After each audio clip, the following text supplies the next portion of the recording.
Eh bien salut à toutes et à tous, c'est Simon et aujourd'hui on va voir comment remédier aux mauvaises habitudes qui détruisent les batteries de nos smartphones. Salut, n'hésite pas à t'abonner à la chaîne, à commenter, à mettre un pouce bleu si la vidéo te plaît et n'oublie pas de me follow sur Twitter. Bonne vidéo. Conseil numéro 1, évitez les décharges à 0% et les recharges à 100%. Si vous laissez votre smartphone se décharger à 0%, que vous le laissez entrer dans une phase de décharge profonde ou que vous rechargez votre téléphone à 100%, votre batterie va entrer dans ce qu'on appelle un état de stress et donc en quelques mots va s'endommager beaucoup plus vite. Donc tout ça est dû au cycle de vie des batteries. En effet, les batteries de nos smartphones sont faites maintenant en lithium-ion et possèdent toutes un nombre maximum de cycles de charge. Les batteries actuelles possèdent environ 500 cycles de recharge. Toutes les informations dites dans cette vidéo seront dans la description. Alors un cycle de charge c'est quoi? C'est tout simplement quand on passe de 0 à 100%, on effectue un cycle de charge. Quand vous passez de 50% à 100%, vous aurez effectué un demi-cycle de charge. Sûrement 90% des utilisateurs de smartphones font cette erreur qui est de laisser son téléphone en charge toute la nuit. Alors c'est une habitude qu'on a vraiment tous depuis qu'on a des smartphones. Laisser son téléphone en charge la nuit, c'est le plus pratique à faire, mais c'est pas forcément le meilleur. Le problème, grosso modo, c'est qu'une fois que votre téléphone sera chargé à 100% durant la nuit, il va se redécharger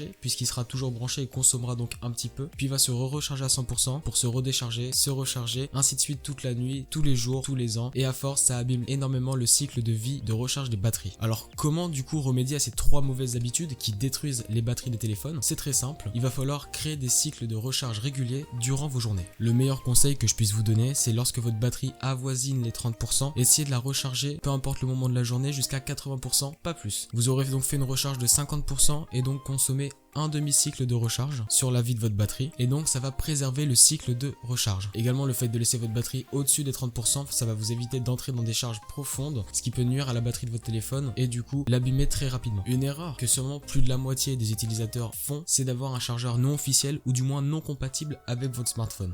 Le problème avec les chargeurs non officiels ou non compatibles, c'est qu'ils peuvent fortement endommager la batterie de vos appareils, puisque ceux officiels vont gérer correctement la tension et le courant, alors qu'un chargeur non officiel ou du moins non certifié va très mal le gérer. C'est d'ailleurs pour ça qu'il y a des cas d'explosion de batterie de téléphone, c'est à cause des mauvais chargeurs, vous pouvez vous renseigner sur internet. Alors si vous avez autre qu'un Apple, c'est-à-dire Samsung, Wiko ou n'importe quelle marque, vous pouvez acheter un chargeur de téléphone adéquat à votre smartphone, puisque ceci ne coûte pas trop cher, du moins beaucoup moins cher que les câbles iPhone, puisque l'écosystème d'Apple veut qu'on ait qu'un câble Lightning pour recharger son téléphone et ceci coûte dans les 25-30 euros. Donc ça fait assez cher le câble. Alors ce que je vous conseille de faire, c'est d'opter peut-être pour des câbles non officiels mais compatibles, c'est-à-dire certifiés MPI pour les iPhones, donc MPI pour Made for iPhone. Mais n'oubliez pas que les chargeurs les plus adaptés restent ceux que vos fabricants fabriquent. Cinquième conseil, ne pas laisser son téléphone dans des températures extrêmes, que ce soit la chaleur ou le froid. Donc vous avez déjà dû voir ce message s'afficher sur votre téléphone, vous indiquant qu'il est trop chaud et vous empêchant toute utilisation. Alors c'est une sécurité visant à ne pas abîmer les composants en l'utilisant sous de trop fortes chaleurs. Le charger à ce moment-là pourrait encore plus aggraver son cas, puisque s'il est déjà chaud, comme vous le savez ou vous l'avez déjà remarqué, quand vous mettez en charge votre téléphone, celui-ci chauffe encore plus, les composants pourraient avoir des problèmes, y compris votre batterie. Et donc à l'inverse, lorsqu'il fait froid, les composants et la batterie de votre téléphone vont devenir beaucoup plus lents, la batterie peut même arriver jusqu'à s'éteindre. Sixième et dernier conseil, tout simplement, évitez d'utiliser votre smartphone lorsqu'il est en charge. Comme je l'ai dit précédemment, votre téléphone va se chauffer très